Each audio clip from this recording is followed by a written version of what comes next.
OK, donc la partie maintenant du front side frame. Donc c'est très simple. On raccorde les pièces qu'on avait déjà montées, les traits ici pour l'électronique. De chaque côté, un côté on peut le visser complètement.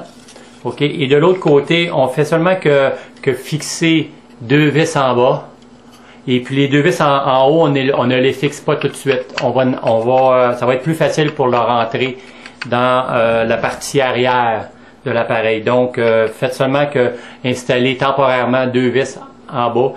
Et puis ceux d'en haut, on va le faire plus tard. Vous allez comprendre pourquoi.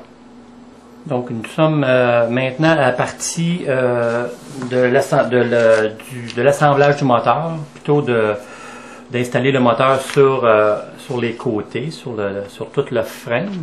Donc, si on regarde ici, donc le moteur ici installé sur le frame. Donc, tout simplement, ce qu'on a à faire, c'est, première des choses, d'installer la partie de la clutch par-dessus tout, donc en partie. OK, donc c'est important quand on va aller insérer le moteur.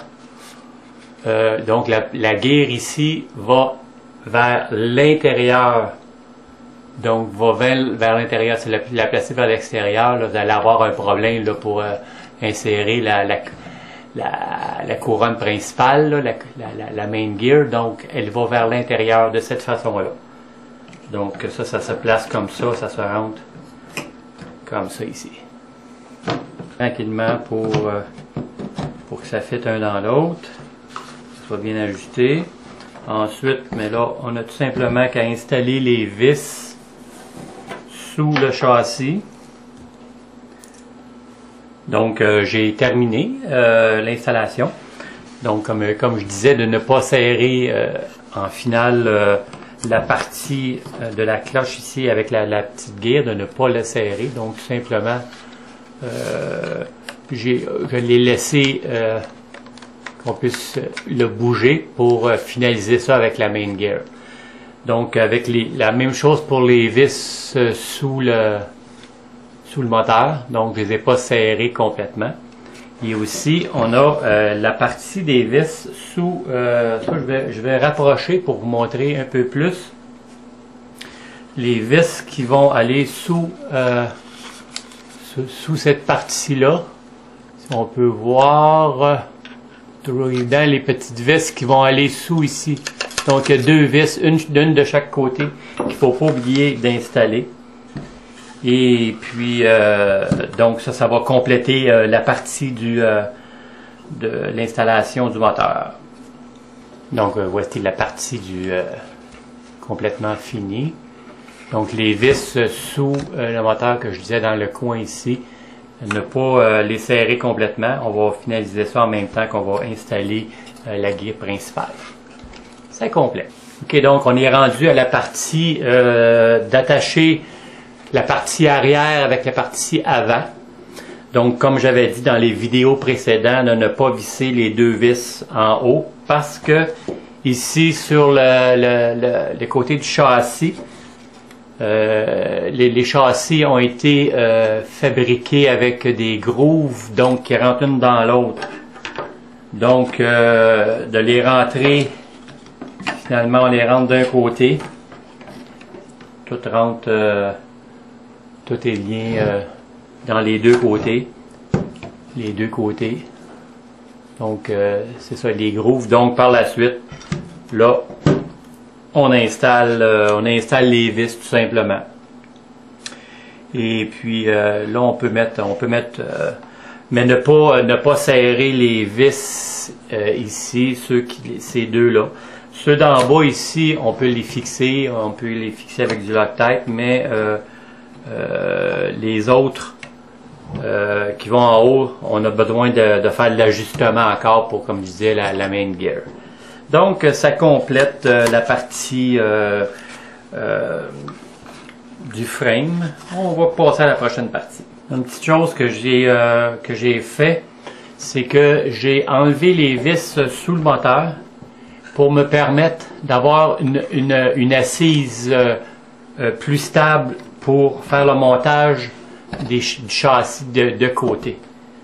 Parce que sinon, avec les vis installées, en installant tout sur la table, on ne pouvait pas vraiment avoir une stabilité avec les 4 vis. Donc, j'ai enlevé les vis et puis là, à ce moment-là, j'appuie légèrement et puis là, je finalise les vis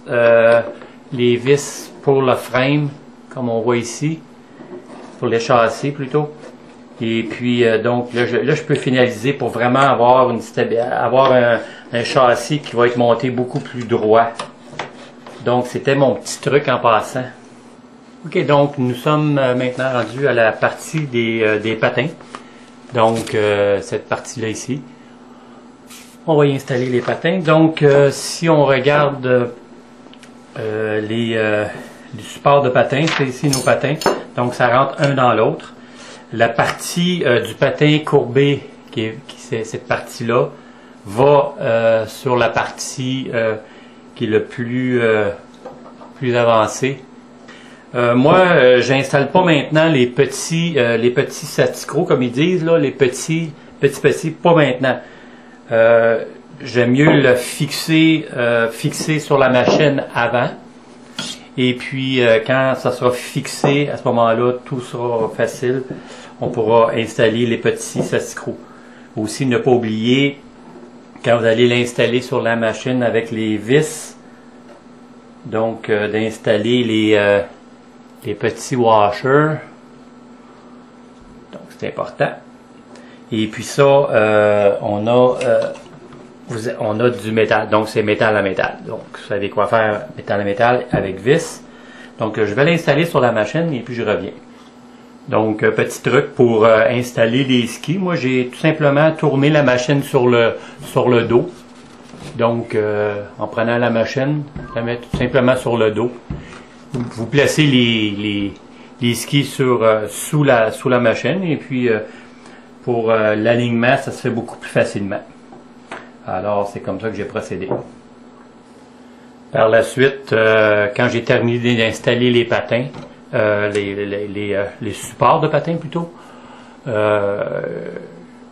mesure la même longueur d'un côté comme de l'autre. Moi, j'ai placé 27 d'un côté et puis 27 de l'autre côté. Et puis par la suite, mais là, vous placez tout simplement les patins droits, ici, des deux côtés, pour que ça soit assez droit, et vous installez les petits saticros sur le côté pour barrer le tout. Donc moi, pour installer les petits embouts, je mets un petit peu de colle CA liquide, très liquide, juste un petit peu, et par la suite d'insérer tout simplement, et puis juste seulement que ça va vraiment faire l'affaire. Donc on fait ça et puis ça va tenir, même avec les vibrations, ça va bien tenir. Et voilà, ceci complète la partie des patins. Donc c'est bien fixé, tout est à sa place et puis la machine, elle se supporte bien. Donc on va passer à la prochaine étape.